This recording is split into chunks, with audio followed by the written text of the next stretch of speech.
Thank you for checking out this presentation. I am presenting our research on an issue of video game regulation. In particular, this is the legal regulation of a potentially harmful quasi-gambling randomized monetization method found in video games, commonly known as loot boxes. Over the last 3 years, loot boxes have faced public controversy and scrutiny by regulators across the world, including in Denmark, due to loot boxes' similarity with gambling. We sought to assess how effective already imposed loot box law in China has been. This research is relevant to other countries as well, because many countries, such as the UK, are currently considering whether to copy Chinese law and impose the same measure. I am sure that many of you listening would be very familiar with what a loot box is. However, in summary, loot boxes are virtual consumable items in video games that can be opened by players to obtain randomized rewards of variable in-game and real-world value. They can take on many different virtual forms, such as treasure chests, card packs, prize wheels, or gacha. Our research focuses on paid loot boxes that require money to buy. These are seemingly more harmful as they can directly cause overspending of real money by players. Some games allow for player trading, enabling loot box rewards to be transferred between players. These systems may enable players to sell in-game items for real-world money. This means that these loot box rewards gain real-world monetary value. What can loot box rewards do? Some rewards are just cosmetic. For example, they may make your sword glow green instead of red, or give you gold rather than silver armor, without any increase in power. Other rewards actually influence gameplay. For example, they could unlock additional content or give the player a competitive advantage over other players, such as more powerful weapons that can defeat enemies more easily. This means that players who paid for loot boxes can become stronger than other players, thus potentially encouraging those other players to also buy loot boxes so that they can compete on a more equal footing. This may create a stronger incentive to buy loot boxes which give a competitive advantage than those which are merely cosmetic. How much do people spend on loot boxes? We don't have conclusive data on loot box spending because this data is held by game companies, and they generally don't release their loot box sales data to the public. However, through publicly available data from China, we have been able to figure out that just one single game generates a daily revenue of over 500,000 US dollars in one single country alone. Player trading of in-game items is also significant, with the virtual items of just 3 Steam games having been transacted 1.45 billion times between players, with an aggregated value of over 1 billion US dollars. Extreme cases of individual players' loot box spending have been reported in mainstream media, such as one UK player spending nearly £700 in 1 month. Another player spent over 10,000 US dollars in just 2 years on the loot boxes of one single game. The BBC also reported in 2019 on a case where 4 children spent nearly £550 of their father's money on loot boxes without permission and still didn't get the rare item that they were after. What are the potential harms of loot boxes? The first potential harm of loot boxes is their structural similarities of gambling. They both involve the player or gambler paying an amount of money with the hope of obtaining more money or something more valuable through a randomized process. Secondly, empirical evidence has consistently established that there is a relationship between loot box spending and problem gambling. Specifically, that the more severe that participants' problem gambling was, the more money they spent on loot boxes. I note, however, that we do not yet know if loot boxes cause people to become problem gamblers, or if people who are already problem gamblers are simply more likely to spend a lot more money on loot boxes. Thirdly, loot boxes may abuse our natural, irrational decision-making biases, causing players to spend more money than they had originally intended. These decision-making biases have been experimentally demonstrated to cause overspending in the context of gambling, and so may also be applicable to the loot box context. Some research on loot box prevalence has already been conducted. Loot boxes have become prevalent across all major gaming platforms. We are particularly concerned about children and other vulnerable groups being exposed to loot boxes. The UK Gambling Commission, for example, has found that 22.9% of UK 11 to 16-year-olds have paid for loot boxes. Regulators around the world are considering whether or not to regulate loot boxes because of their potential harms and because of how easily children can have access to them. This is why the regulation of loot boxes is a global consumer protection challenge. Our research sought to contribute to the swift resolution of this issue. We conducted our research because, firstly, loot box prevalence research so far has focused only on Western countries. The situation in non-Western countries is simply not known. To address a global challenge, it is necessary to be informed by perspectives from different countries. This is particularly relevant because countries such as Brazil are also considering regulating loot boxes. Further, the effectiveness of the very few attempts to regulate loot boxes has never been assessed. Such assessments are necessary to guide further regulation to ensure effective consumer protection. As of now, the People's Republic of China is the only country to regulate loot boxes through a consumer protection measure. China requires video game companies to disclose the probabilities of obtaining randomized loot box rewards. Assessing how effective this measure is will help to resolve this global challenge, because measures found to be effective in one country can be recommended to other countries. Here are two screenshots to demonstrate what loot box probability disclosure means. In the example on the left, we can see that if we bought this loot box, we would have a 5% chance of obtaining an item of 5-star rarity.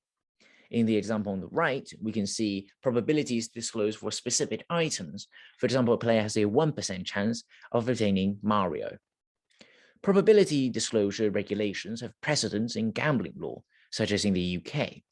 Prior research on disclosure-based regulations in other industries found that companies often do not disclose information in the most effective ways, so their ability to improve and inform the choices made by consumers becomes very limited. For example, UK alcohol companies have not always met their voluntary pledges around health warnings.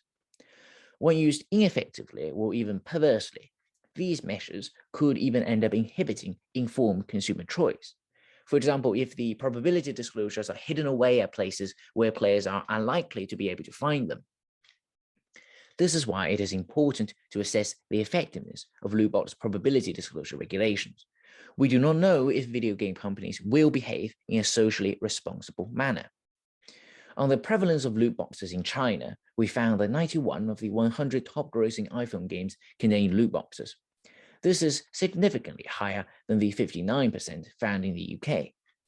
We also found that 90.5% of games deemed suitable for children aged 12 and above contain loot boxes in China. This is again much higher than the 58.9% found in the UK. As for compliance, we could not find the probability disclosures for 4 of the 91 top-grossing iPhone games containing loot boxes. It is highly likely that these 4 games failed to disclose probabilities. Chinese law gives a wide discretion to video game companies and recognizes as compliant if A, a disclosure is made on the loot box's in-game purchase screen, or B, on the game's official website, or C, at both locations. We found that 61.5% of games disclose at only one of either location, compared to 34.1% of games which disclose at both locations.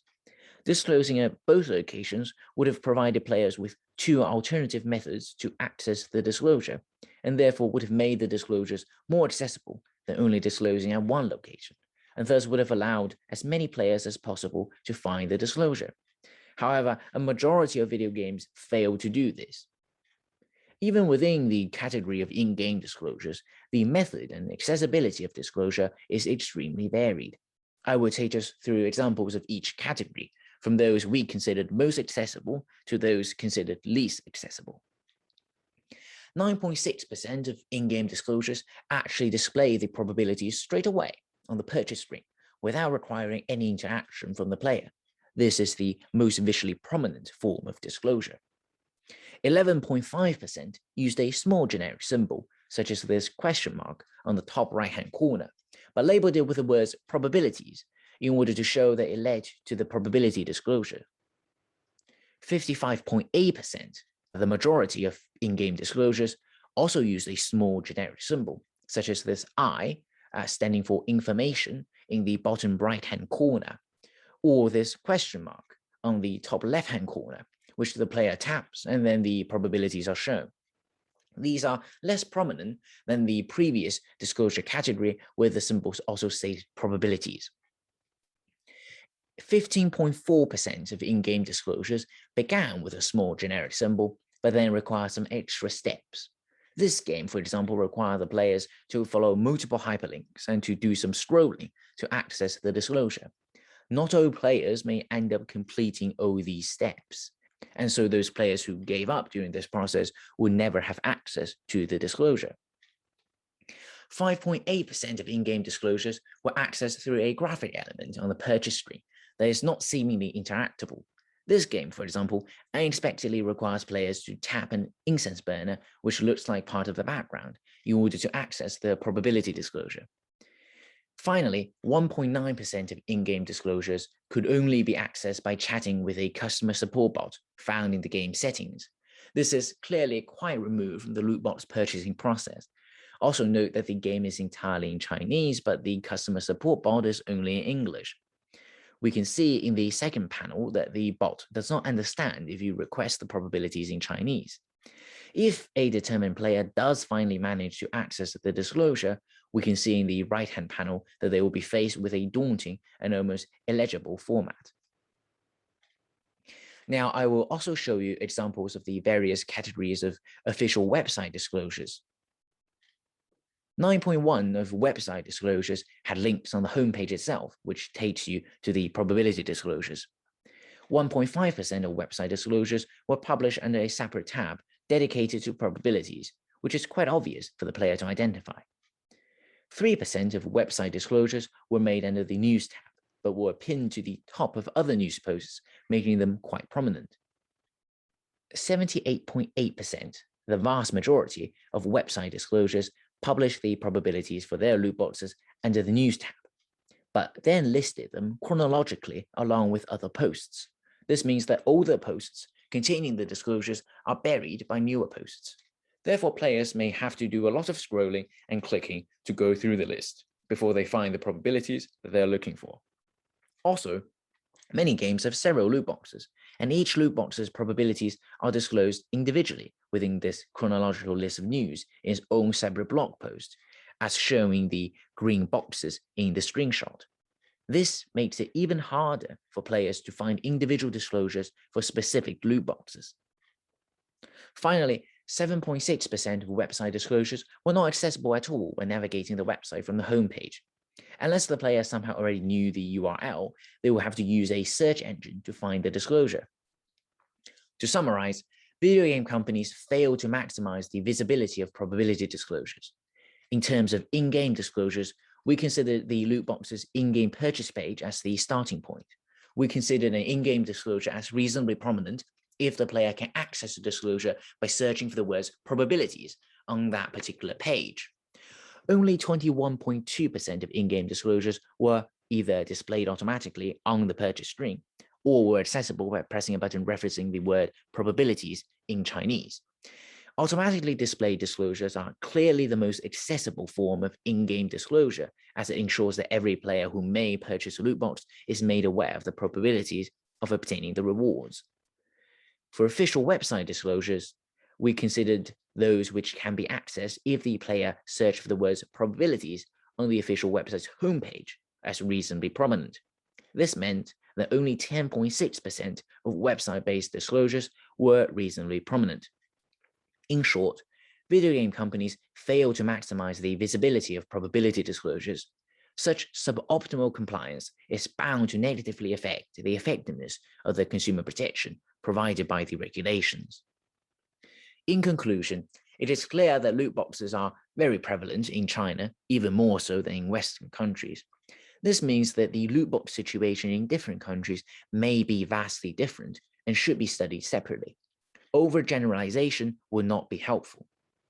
We found that only a minority of loot box probability disclosures were reasonably prominent. Our recommendation is that legal regulation and/or self-regulation by the video game industry targeting loot boxes should require specific formats of uniform and prominent probability disclosures in order to ensure maximum consumer protection. After our study was conducted, we conducted a further study. This was a cross-sectional survey that participants self-selected into participating, so the usual disclaimers apply. We asked 879 video game players living in China whether they have seen probability disclosures in games they play. Of 428 participants who self-reported having purchased loot boxes in the past 12 months, 84.6% reported having seen probability disclosures. This reflects that most loot box purchases have in fact seen disclosures despite them being implemented through suboptimal methods. Does seeing the disclosure reduce spending? To answer this, we asked whether players bought fewer loot boxes and spent less money after seeing probability disclosures. Of 362 loot box purchasers who saw probability disclosures, 72.4% reported that their loot box purchasing behavior has not been affected by probability disclosures. 19.3% reported buying fewer loot boxes and spending less money, and 8.3% reporting buying more loot boxes. Now, what does the survey results tell us?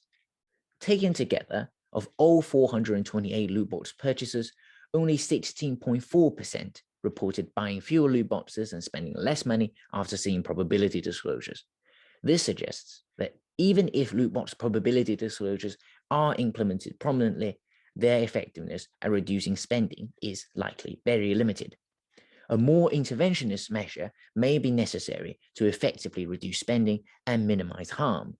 Regulators should therefore consider stronger measures, such as imposing maximum spending limits to ensure consumer protection.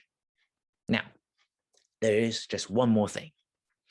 You may remember that I mentioned at the start of this presentation that a positive correlation between problem gambling severity and loot box spending has been consistently replicated in multiple studies in multiple countries. However, those studies all used Western samples. In contrast to the Western countries where gambling is generally legalized but regulated, China bans almost all forms of gambling, except the lotteries. When we tried to replicate the same correlation in China, we failed. Our failure to replicate could be due to a variety of reasons, including cultural differences, or that loot box spending may only be correlated with more gamified gambling activities, such as slot machine mobile apps, which are illegal in China. However, more importantly, this failure could also be due to methodological reasons. Previous studies gave the problem gambling severity assessment scale to all participants, including participants who never gambled. This may have caused a degree of nuisance reporting that exaggerated the effect. More research needs to be done in this area because if this relationship does not exist in non-Western countries, then there is less justification for regulating loot boxes in those countries. Thank you very much for listening.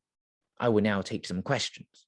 If you have any further questions after the Q&A session, or if you're not listening to this presentation live, please do get in touch with us using any of these methods. Before I finish, I would just like to mention that one of the biggest challenges facing loot box research at the moment is the lack of access to industry data. If anyone listening has access to industry data, I would be very happy to discuss data sharing so that we can further the research in this area and ensure that players are provided with the consumer protection that they rightly deserve.